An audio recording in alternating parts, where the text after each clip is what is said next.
Bonjour tout le monde. Nous avons parlé dans les séances précédentes de la situation initiale, dans laquelle on présente le personnage principal.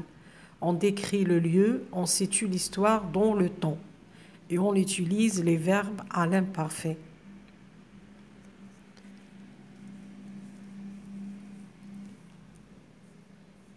Nous avons parlé aussi de la suite, l'élément déclencheur. On dit aussi l'élément modificateur ou bien perturbateur. C'est un problème, un conflit, un événement important. Souvent, c'est l'arrivée d'un nouveau personnage ou d'un objet qui déclenche ou qui fait démarrer l'histoire. Le temps utilisé est le passé simple. Aujourd'hui, on parle de la situation finale, c'est-à-dire la conclusion. C'est la manière dont le problème se règle. Après cette aventure, que devient le personnage principal? La conclusion est brève et donne un peu de détails pour laisser place à l'imagination.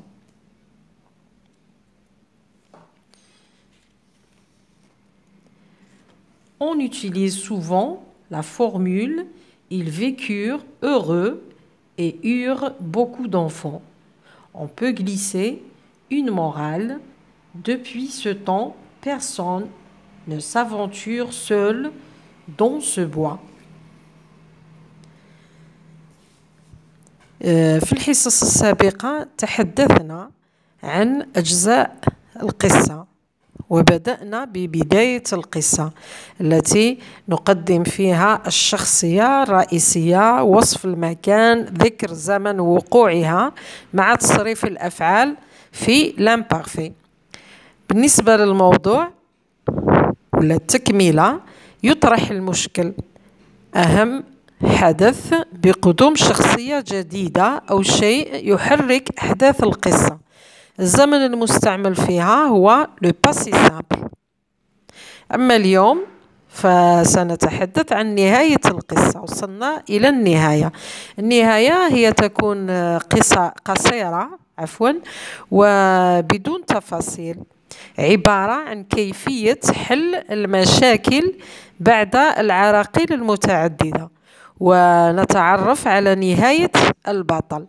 وعادة الخاتمة تنتهي بجملة اللي ذكرناها بمعنى عاش سعيدين ورزق البنين والبنات.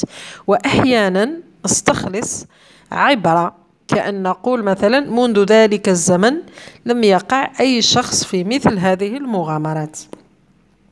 نروح درك نشوفوا لي فورمول دو كلوتور. ما هي الجمل المستعملة لإنهاء القصة؟ عندنا depuis lors, depuis, c'est ainsi que, alors, finalement, à compter de ce jour, à dater de ce jour. يعني ومنذ ذلك الزمن ولا وهكذا ولا إذن ولا أخيرا à compter de ce jour ومنذ ذلك اليوم à dater de ce jour كيف وابتداء من ذلك اليوم. J'espère que c'était bien clair. Je vous laisse et à la prochaine.